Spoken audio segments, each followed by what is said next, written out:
Mheshimiwa Jenista tumefanya naye kazi kama mbunge na kama mawaziri. Ni mtu aliyekuwa na jitihada kubwa sana za kuhakikisha kazi ambayo amepewa inakuwa na matokeo. Kwa kipindi alikuwa mnadhimu mkuu wa serikali bungeni, na ndio nikiwa waziri wa fedha.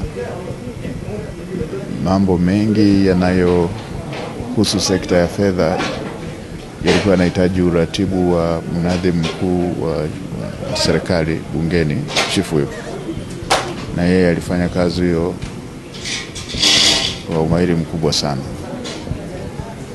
Ni mtu aliyekuwa anataka mara zote kuona anatimiza wajibu kikamilifu na kupata matokeo ya kazi anayofanya. Tumeshtushwa sana na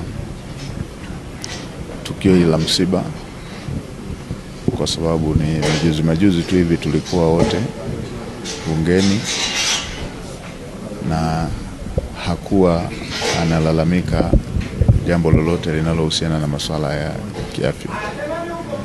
Kwa hiyo tunamwachia Mungu. Yeye alitoa na sasa ametoa, jina lake lihimidiwe.